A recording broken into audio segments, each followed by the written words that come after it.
Welcome class ninth. We were reading our chapter number 8.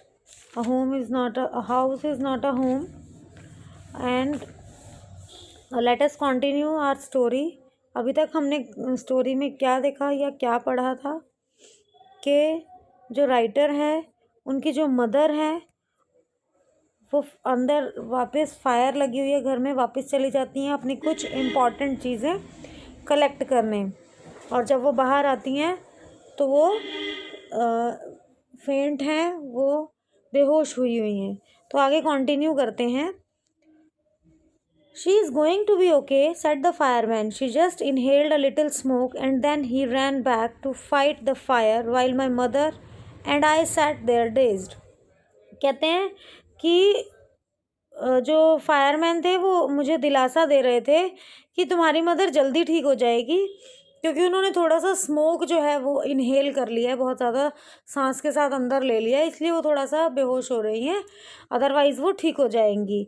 और उसके बाद कहते हैं कि जो फायरमैन था वो वापस वहाँ पर आग बुझाने के लिए चला गया और हम वहाँ पर बैठे रहे।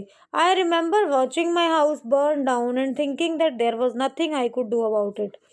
कहते मैं वहाँ बैठा देख रहा था कि मेरा घर जल रहा है और मैं ये भी सोच रहा था कि देखो मैं कुछ नहीं कर पा रहा। 5 hours later the fire was finally out. Our house was almost completely burned down. But then it struck me I hadn't seen my cat. Where was my cat? Much to my horror, I realized that she is nowhere to be found. Then all at once it hit me.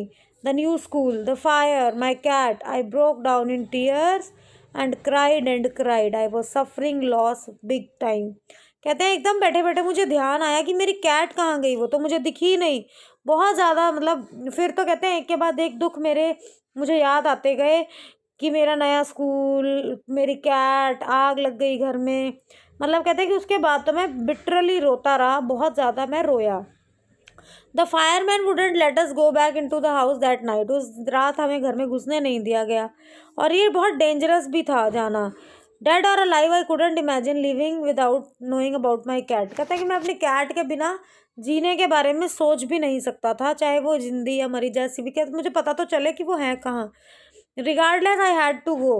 We piled into car and with just the clothes on our backs and a few of firemen's blankets and made our way to my grandparents' house to spend the night। कहता है उसके बाद जो कपड़े हमारे पास थे बस वो ब्लैंकेट जो फायरमैन ने हमें उड़ा रखे थे वो पहनाकर हमें गाड़ी में डालकर और हमें ग्रैंड पेरेंट्स के यहाँ भिजवा दिया या छोड़ दिया गया।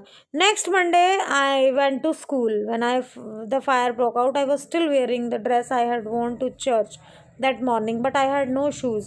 I had kicked them off when I was doing my homework। कहते हैं कि अगले मतलब नेक्स्ट डे मंडे को मुझे स्कूल जाना था और वो कहते हैं कि मैंने उस टाइम भी ड्रेस पहन रखी थी जब मैं चर्च गया। I was still wearing the dress I had worn to the church. मतलब अभी तक मैंने वही कपड़े पहन रखे थे जो मैं चर्च पहन के गया था और मेरे पास शूज़ नहीं थे। क्यों? क्योंकि जब मैं होमवर्क करने बैठा था तो मैंने उनको पैर से किक मार दिया था। They become yet another casualty of fire. वो भी ज़रूर फायर के हत्थे चढ़ गए होंगे। I had to borrow some tennis shoes from my aunt. Why couldn't I just stay home from school. कि मैं घर क्यों नहीं रह सकता। फिर why couldn't I just my mother wouldn't hear of it but I was totally embarrassed by everything. Mother ने बात नहीं सुनी बट मैं हर चीज़ से एम्बेरसमेंट फील कर रहा था कि कैसे कपड़े पहन के जा रहा हूँ मैं। The cloth I was wearing weird लग रहे थे, अजीब लग रहे थे। मेरे पास बुक्स नहीं थे, होमवर्क नहीं थी, मेरा बैग पैक जल चुका था। I had my life in that bag pack. The more I tried to fit in the worse it got. जितना ज़्यादा मैं उस चीज़ को मैं एडजस्ट होने की कोशिश कर रहा हूँ वो उतनी ज़्यादा मुझे बुरी लगती जा रही थी। आगे वो कहते हैं was I destined to be an outcast and a geek all my life. कहते हैं कि मतलब क्या ये मेरा जो फॉर्च्यून है ये मतलब ये जो डेस्टाइन्ड का मतलब होता है फिक्स्ड बाय फॉर्च्यून, की मतलब ये मेरी किस्मत में लिखा हुआ था कि ये सब मेरे साथ होना है।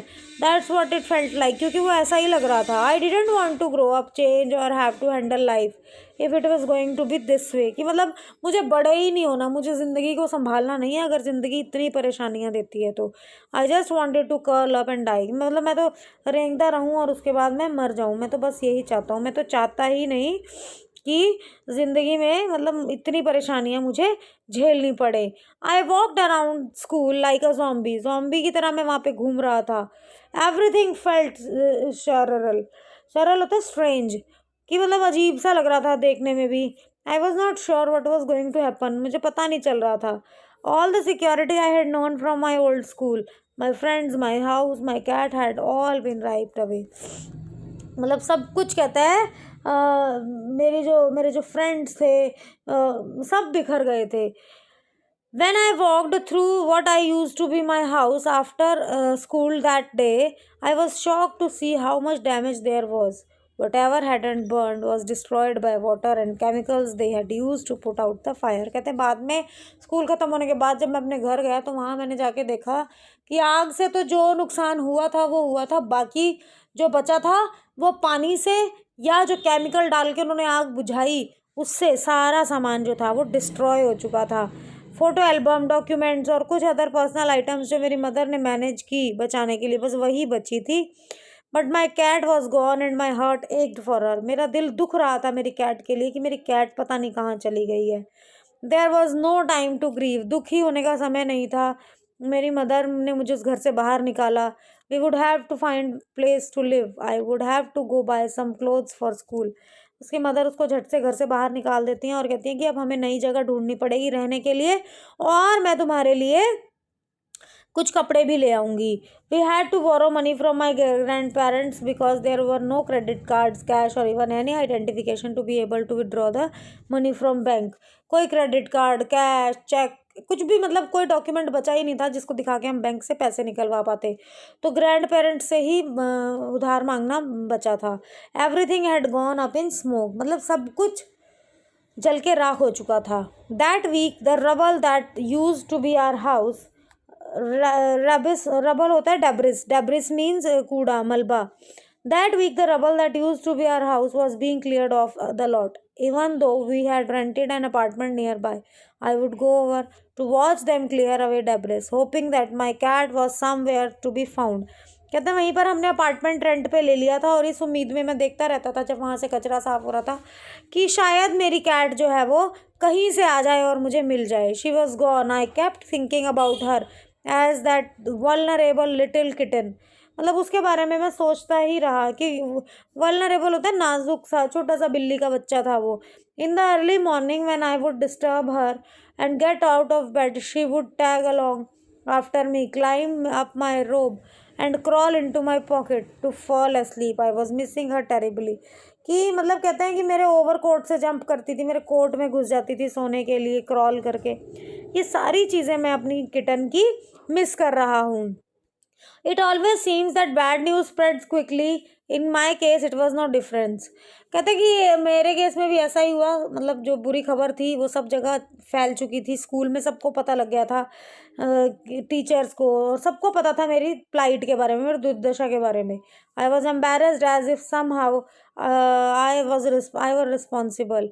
What way to start off at a new school, मतलब किस तरीके से मेरे नए स्कूल में मेरी लाइफ शुरू हो रही थी, ये देखकर मुझे बड़ा ही एम्बेरस्ड फील हो रहा था।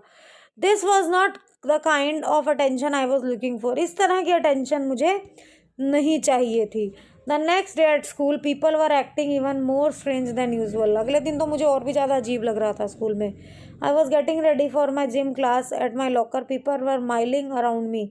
लोग मेरे पास पास घूम रहे थे और मुझे कह रहे थे कि hurry up. I thought it strange but it in the light of past few weeks nothing would surprise me. थोड़ा अजीब लग रहा था, लेकिन पिछले कुछ हफ्तों से मेरे साथ जो कुछ हुआ उसमें मुझे कुछ भी चीज़ अजीब नहीं लग रही थी। There was a big table set up with all kind of stuff on it just for me. वहाँ पर सबने मेरे लिए, मतलब मुझे सरप्राइज जैसा लगा कि एक टेबल पे हर तरह की चीज़ वहाँ पर मेरे लिए कलेक्शन की हुई थी, चाहे वो बुक्स थी, चाहे वो सप्लाईज थी, कपड़े थे, जीन्स, टॉप, स्वेट सूट्स, और क्रिसमस के जैसा फील हो रहा था मुझे। मैं अपने इमोशंस से बाहर आया। People who had never spoken to me before were coming up to me introduce themselves. जो कभी मुझसे बात नहीं कर रहे थे वो सब मुझे इंट्रोड्यूस कर रहे थे अपने आप को, और मतलब मुझे बहुत अच्छा लग रहा था कि मेरे इस दुख वाले टाइम में मेरी हेल्प कितने अच्छे से की जा रही है। और उसके बाद वो कहते हैं कि I finally breathed that sigh of relief and thought for the first time that things were going to be okay, I made my friends that day. उस टाइम मुझे फील हुआ कि अब अल्टीमेटली सब कुछ ठीक हो जाएगा, और मैंने उस दिन अपने फ्रेंड्स बनाए। A month later, I was at my house watching them to rebuild, but this time it was different. I was not alone. I was with my two new friends from school. It took a fire me to stop focusing on my feelings of insecurity and open to all wonderful people around me. Now I was sitting there watching my house rebuild when I realized my life was going to be the same. कहते हैं कि मैं वहाँ बैठा था, अपना घर नया बनता हुआ देख रहा था, और इस टाइम मैं अकेला नहीं बैठा था, इस टाइम मेरे साथ दो फ्रेंड्स भी थे। और ज़िंदगी ने मुझे सिखाया कि ज़िंदगी सबके लिए ओपन होनी चाहिए, मतलब फ्रेंड्स बनाने चाहिए, और मैं वहाँ पर बैठकर देख रहा था।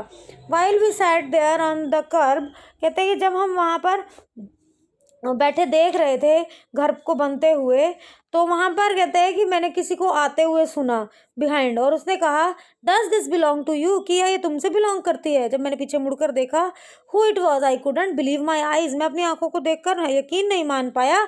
अ woman was standing there holding my cat, एक वुमन के पास मेरी कैट थी। I leapt up and grabbed her out of the woman's arms and I held her. कहते हैं कि मैंने एकदम से जंप किया, leapt means I jumped and grabbed snatched, मैंने छीन ली उस लेडी के हाथों से वो कैट, वो जो किटन थी, और मैंने उसे एकदम से अपने गले लगा लिया। Close to me and cried into the beautiful orange fur, मतलब शी पर्ड रैपिडली, आगे क्या है देखो बच्चे, my friends were hugging me, hugging the cat and jumping around, मेरे फ्रेंड्स भी बड़े खुश हो रहे थे जब वो आवाज़ निकाल रही थी, और कहते हैं मेरे फ्रेंड्स भी खुश हो रहे थे, नाच रहे थे। Apparently my cat had been so freaked by the fire that she ran over a mile away, मतलब मेरी जो फ्रेंड जो कैट थी वो फ्रीक्ड, डर गई थी बुरी तरह फायर से, और वो बहुत दूर तक चली गई थी। Her collar had our phone number on it but our phones had been destroyed and disconnected. This wonderful woman took her in and worked hard to find whose cat it was. Somehow she knew that cat was loved and sorely missed. कहते हैं कि वो दूर चली गई थी, उसके collar पे हमारा फ़ोन नंबर था, लेकिन फ़ोन डिसकनेक्ट हो चुके थे, डिस्ट्रॉय हो चुके थे, लेकिन उस लेडी ने बहुत हिम्मत की और किसी न किसी तरह से हमारा एड्रेस निकाला, कि ये, क्योंकि वो लेडी भी समझ रही थी कि ये जो कैट है वो कितनी बुरी तरीके से मिस की जा रही है। As I sat there with my friends and my cat curled up in my lap, overwhelming feelings, loss and tragedy seem to diminish, कि जो लॉस हुआ या ट्रेजेडी हुई वो ख़त्म होती नज़र आ रही थी। And I felt gratitude for my life, my new friends, the kindness of stranger and the loud purr of my beloved cat, my cat was back and so I was. कहते हैं कि मैं उस लेडी के लिए भी thankful था, वो जो मेरे फ्रेंड्स थे उनके लिए भी थैंकफुल था, और जो आवाज़ मेरी कैट निकाल रही थी उसके लिए भी थैंकफुल था, क्योंकि मेरी कैट वापस आ गई तो मेरी लाइफ वापस आ गई। So this was the chapter students. I hope this chapter would be clear to you. For any queries you can write in comment section. Thank you.